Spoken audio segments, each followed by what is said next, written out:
20 minutos de negociación ya en el mercado americano. Continúan las caídas en los índices, incluso se amplían ya el Dow Jones cerca del 1,6% de recorte. Descensos que, como decíamos, también se amplían en la sesión europea. Vamos a analizar el mercado, lo hacemos con la ayuda de Alberto Roldán, socio de Divacons Alpha Value. Muy buenas tardes, Alberto.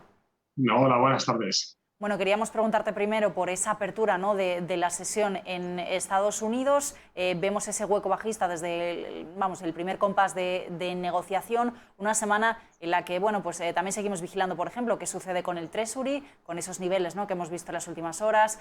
Temporada de resultados que continúa, esta vez con nuevos sectores y cifras, ¿no?, como los PMIs que vamos a conocer el viernes. ¿Cómo estás viendo estos primeros compases de la semana bursátil?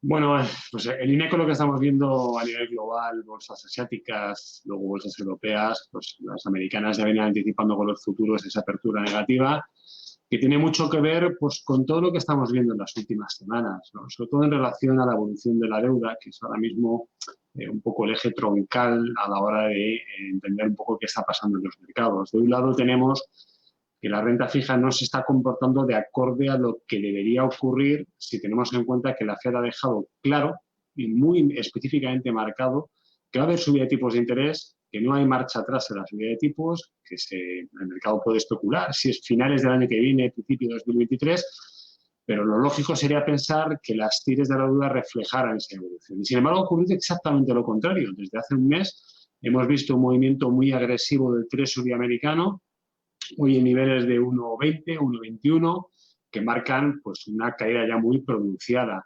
Y esa inversión, recordemos que la caída de tires supone, digamos, un efecto positivo en el precio de la deuda, lo que está invitando a pensar es que el mercado no está comprando el tapering de la Fed, al igual que está pasando en Europa con el Banco Central Europeo. En otras palabras, ¿qué significa? Pues que pensamos que los bancos centrales van a seguir recomprando la deuda que emiten los gobiernos y por eso los agentes prefieren ir a lo seguro, que es comprar deuda del Estado que recompran los bancos centrales, en lugar de comprar riesgo vía bolsas sobrevaloradas o caras para algunos, ¿no? Dependiendo un poco con qué ángulo se estén mirando. Y Alberto, como comentaba Raquel, esta semana nos vamos a centrar en el lado de los resultados empresariales en otros sectores, la tecnología de nuevo protagonista. En este caso, tenemos a IBM que presenta resultados esta noche, mañana tendremos a Netflix, también a lo largo de la semana tendremos a Intel, a Twitter. ¿Qué podemos esperar del sector, por un lado, del sector tecnológico en Estados Unidos y luego, por otro, a qué mensajes debemos atender en el caso de IBM cuando publique hoy sus cuentas al cierre? Bueno, efectivamente, en el caso de la tecnología, como siempre, es un poco la piedra angular, ¿no?, de lo que está pasando en el mercado. Recordemos que desde prácticamente mediados del año pasado hasta principios de este ejercicio han sido 6-7 meses de un mercado terriblemente alcista, comandado principalmente por el sector tecnológico, y hemos visto que se ha visto acompañado por una evolución muy positiva en small caps, en temas muy específicos. Y todo eso ha revertido. Es decir, en el comienzo de este ejercicio lo que vimos es que tecnología dejaba paso a esa rotación de value frente a growth. Y en el value encajamos sectores que lo están haciendo muy mal en los últimos 2 o 3 meses. Los bancos, el sector de la energía, y es especialmente remarcable lo mal que lo están haciendo las small caps. Si miramos, por ejemplo, el mercado americano, en los últimos 3 meses han caído casi un 10%. El inversor ha rotado claramente desde estos sectores un poco más de valor hacia el componente de calidad, el componente quality y el componente growth. Por lo tanto, los resultados van a venir ya no con esa sensación positiva de que todo vale en el mercado, sino que se van a mirar con lupa y seguramente veamos sorpresas muy negativas. A lo mejor no tanto en relación a lo que espera el mercado, por temor a que decepcionen las cifras de ventas, sino realmente por el hecho de que los mensajes que den no sean tan continuistas con una estrategia que hemos visto en los últimos meses. Prácticamente valía todo. Comprar cualquier valor tecnológico era una garantía de éxito en la inversión. Y ahora no va a ocurrir esa circunstancia, ¿no? Por ese motivo, la renta variable pues está comportando de esta manera tan errática, porque posiblemente los inversores crean que ahora mismo no es suficiente con anunciar incrementos positivos en ventas, en beneficio, incluso superar las expectativas de mercado. En el caso de las compañías que mencionaba, yo creo que claramente el mercado se va a posicionar en el mensaje que dé la empresa. Si no se adecua a un ritmo de crecimiento fuerte o muy fuerte, pues posiblemente veamos una reversión en lo que sería la reacción de las acciones, es decir, que reaccionen con caídas a buenos resultados. Y esa va a ser una tónica que vamos a ver muy mucho en este calendario de resultados, con lo cual, pues mucho cuidado con los que vayan apostando por el mercado a muy corto plazo. Alberto, dentro de las dudas y dentro de las caídas que estamos viendo hoy, destacan desde luego lo que está sucediendo con los precios del crudo, unas caídas que también hasta ahora se están ampliando porque ya tenemos recortes tanto en el West Texas como en el Brent de más del 3,4%. ¿Qué te parece, ¿no?, la reacción que está teniendo el precio del crudo? Es cierto que el precio del crudo va mucho más en la dinámica de un componente global de crecimiento, no es tanto específico de las acciones o del movimiento de tipos de interés. Con la evolución de la pandemia y esta quinta oleada y esta variante Delta, etcétera, al final lo que se está poniendo un poco en tela de juicio es la capacidad de absorción de la demanda de esa producción que ya nos ha confirmado la OPEP, que va a incrementar, ¿no?, a 400.000 barriles diarios durante los próximos 4 meses a partir de septiembre, pues eso significa un incremento en el mercado de 2 millones de barriles, ¿no? Quizá, ¿cómo son las cosas, ¿no? La OPEP está jugando al gato y al ratón, un poco jugando con la narrativa y la semántica de las declaraciones, pero ha conseguido mantener al mercado en vilo pensando que había una baja oferta de crudo y una demanda al alza. ¿Qué ocurre? Que si ahora cuestionamos la demanda y tenemos que el efecto de la oferta es creciente, pues el mercado se va a rebalancear y eso evidentemente en términos de expectativas lo que lleva es a que el precio se comporte de forma negativa. Hemos visto que el crudo ha retrocedido más de 4 o 5 dólares en los últimos 2 días por esa circunstancia, ¿no? Porque realmente cuesta ahora mucho entender si hemos hecho el tope del comportamiento de corto plazo, la tendencia de corto plazo del precio del crudo, que parece que sí, al menos por lo que estamos viendo en las últimas sesiones. Y bueno, pues ahora hay que ver efectivamente hacia dónde se va a dirigir, si va a ser un repliegue, un recorte técnico, una toma de beneficios, o el mercado va a pensar que se desnivele un poquito más todavía en términos de oferta y demanda y con esos 2 millones de barriles puestos a disposición del mercado, pues puede ir, ¿por qué no?, a niveles de 60 dólares. Y Alberto, ya en la renta variable española, caídas importantes las que vemos hoy en ENCE, en el mercado continuo, en torno al 15% es lo que se deja hoy, ante el futuro incierto, ¿no?, de su planta en Pontevedra. La pregunta ahora es si estas caídas son puntuales tras el anuncio o si realmente podremos seguir viendo mayores recortes ante el futuro incierto en este aspecto. Sí, bueno, efectivamente. ENCE vive un poco un efecto que estamos viendo en algunas compañías que tienen parte o vinculación con la generación eléctrica, ¿no?, como ocurre en el caso de ENCE, que evidentemente no es su core business, pero le impactan ese tipo de noticias.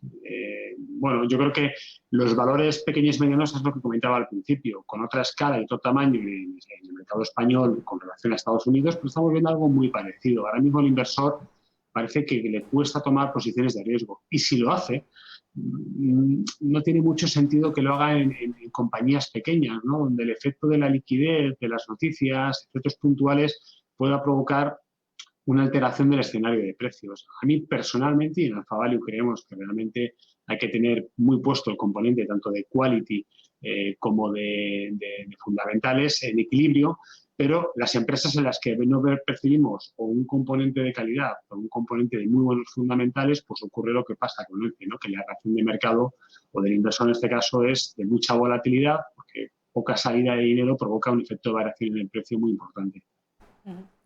Por seguir, ¿no?, dentro de Bolsa Española, Alberto, si miramos a las caídas hoy dentro del IBEX, tenemos bueno, pues descensos, ¿no?, generalizados, pero dentro de los 3 destacados vemos IAG abajo un 6,7%, todo el sector turístico, ¿no?, de nuevo con esas dudas ligadas a la pandemia, ArcelorMittal un 5,3%, Banco Sabadell abajo casi un 5% también. 3 sectores distintos, ¿no? ¿Qué nos reflejan estas caídas? ¿Hasta dónde, ¿no?, llega ese miedo? ¿Qué hacemos con este tipo de valores? En los bancos es ahondar un poco lo que comentaba anteriormente. Es decir, la reacción no ha sido buena para el sector financiero, me refiero en cuanto a la evolución de la renta fija. Si no vemos o no tenemos la convicción de que los tipos de interés se van a mover al alza, no me refiero a los movimientos de los bancos centrales, sino cómo va a funcionar el mercado de financiación, si vamos a tener efectivamente un entorno económico que invite a pensar que además de precio vamos a tener volúmenes, pues es un entorno muy negativo para los bancos.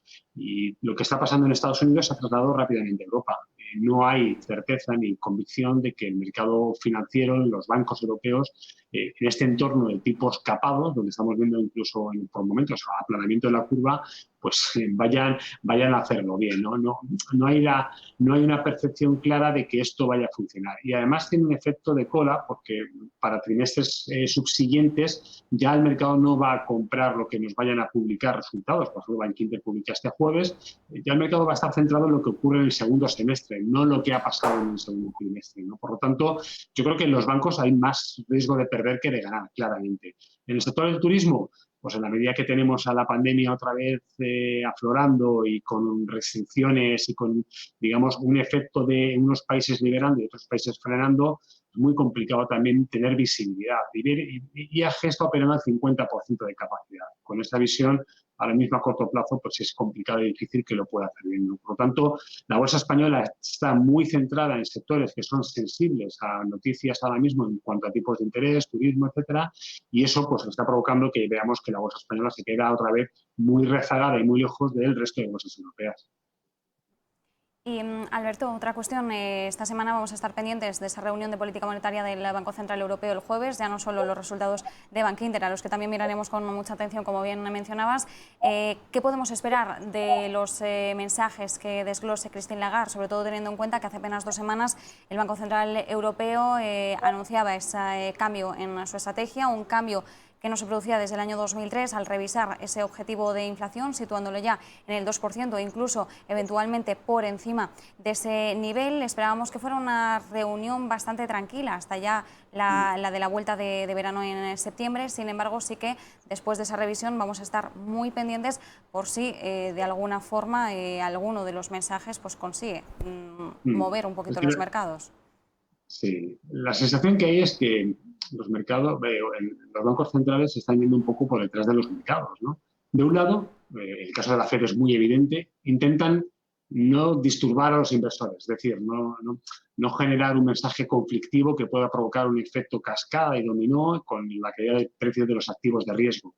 Y el Banco Central Europeo, que es un poco más comedido y su mensaje siempre se interpreta más en tono y en clave económica, más que en tono y en clave de mercados, lo que parece es que está bastante perdido en relación a las variables importantes a seguir. Evidentemente, cuando flexibiliza el objetivo de inflación es porque es consciente de que hay inflación ahora mismo en Europa, que hay corrientes que están impactando en la inflación y que además está fraccionando gran parte de la evolución. Por ejemplo, en España o en Italia la inflación es muy diferente. Sorprende que en Italia sea tan baja, mientras que en España está aumentando de manera importante. Hay miedo, hay preocupación a que la inflación pueda ser un factor no controlable en el corto plazo. Mientras, pues lo que los mercados esperan es que mantenga la política de compra de activos. Eso es lo que está pues llevando a que muchos inversores prefieran comprar deuda a tipos de interés muy bajos. Fíjese lo que ha pasado con el bono en Francia. Hace 3 meses estaba por encima del 0,20, hoy vuelve a estar en tires negativas. El bono alemán, el T-bond, igual ha vuelto a registrar una caída muy importante de precios. Estamos viendo un efecto en el cual los inversores intentan buscar un refugio arañando pequeñas décimas de rentabilidad a activos de bajo riesgo, huyendo y saliendo precisamente de los activos de mayor riesgo. Por tanto, el mensaje que va a dar el Banco Central Europeo va a ser muy continuista. Más vale que la sensación que deje sea de que no está tan perdido como muchos pensamos que pueda estar, y que dé un mensaje de un poco más de armonía y contundencia en relación a que el efecto, no sé si tanto utilizar la palabra que utiliza la FED de temporalidad es una realidad o realmente el Banco Central Europeo ve un riesgo de inflación. Bueno, pues vamos a ver, ¿no?, qué nos deja esa cita clave de la semana. Lo veremos el jueves, a ver qué dudas nos aclaran pues los miembros del Consejo de Gobierno y Christine Lagarde. Alberto Roldán, gracias, buenas tardes. Muchas gracias, buenas tardes. Gracias a ti también, Marta. Nos vemos dentro de una hora.